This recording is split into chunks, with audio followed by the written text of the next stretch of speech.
Ya, tentu apa yang disampaikan oleh Bang Basara tadi ini adalah satu pendapat yang perlu kita apresiasi dan kita hargai, kita hormati.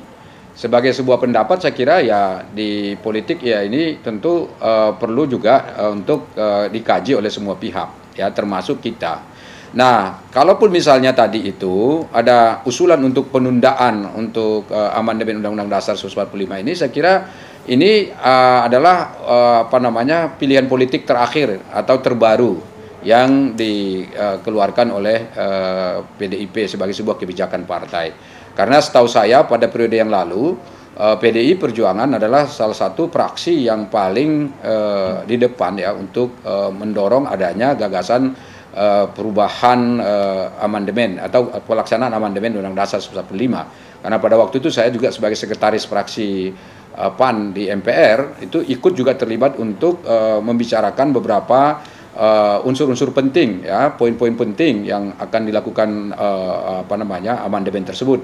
Waktu itu kita menyebutnya amandemen terbatas atas Undang-Undang Dasar 1945. Isu-isu yang sempat mencuat pada waktu itu antara lain adalah bagaimana adanya penguatan kelembagaan terhadap MPR, kemudian yang kedua ada penguatan sistem presidensial, kemudian pada waktu itu juga ada penguatan kelembagaan DPD RI, kemudian juga termasuk yang paling penting salah satunya itu yang diperjuangkan oleh PDI Perjuangan adalah GBHN atau PPHN yang sekarang disebut dengan pokok-pokok haluan negara untuk dikembalikan sehingga menjadi panduan kita dalam kehidupan berbangsa bernegara dalam rangka melanjutkan pembangunan.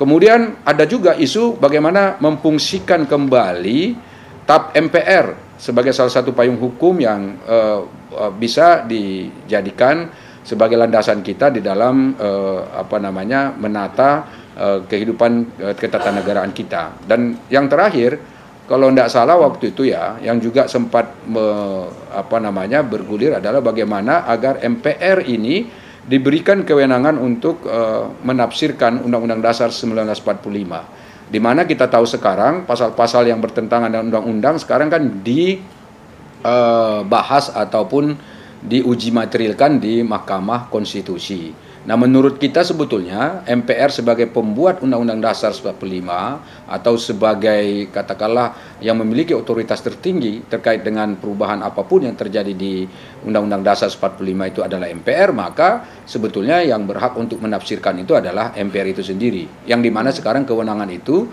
diambil oleh 9 orang hakim di Mahkamah Konstitusi. Nah, ini juga bagian yang perlu diwacanakan dan didiskusikan terus-menerus.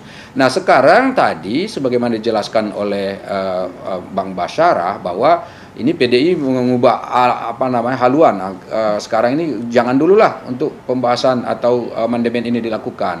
Tentu ini kita apresiasi karena apa yang dikhawatirkan tadi nanti misalnya akan berbalik arahnya, malah justru bukan poin-poin penting yang kita diskusikan tadi yang menjadi topik, malah justru sekarang katakanlah ada wacana perpanjangan atau penundaan pemilu, kemudian ada perubahan periodisasi dan seterusnya. Saya kira ini wajar-wajar saja dilakukan. Ya. Tetapi saya dari awal dan dari dulu tetap pada komitmen saya dan pada pernyataan saya mengatakan sebelum dilakukan amandemen Undang-Undang Dasar 1945 itu seluruh stakeholder baik kehidupan berbangsa dan bernegara yang ada di sana, civil society, organisasi masyarakat dan seterusnya harus diajak bicara.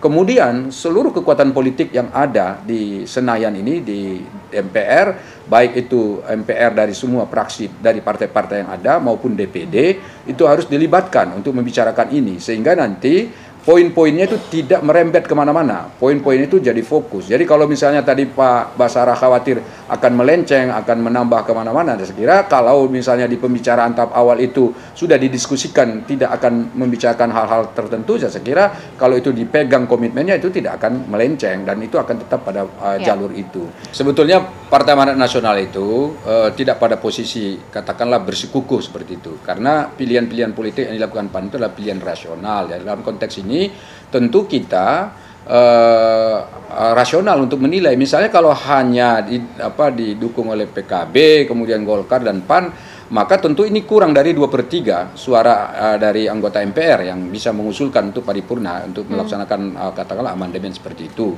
Dan karena itulah maka kalaupun misalnya ditanya apalagi langkah yang akan dilakukan, ya tentu komunikasi lintas partai dalam rangka mengawal kehidupan berbangsa dan bernegara ini tentu harus tetap dilakukan. Bukan hanya soal amandemen saja, tetapi banyak soal yang tadi akan kita kerjasamakan demi kepentingan masyarakat luas. Ya termasuk diantaranya seperti yang disampaikan oleh Bang Basara tadi, ya tentu kita fokus juga untuk mengurus pandemi ini supaya segera berubah jadi endemi misalnya. Dan itu kan banyak sektornya.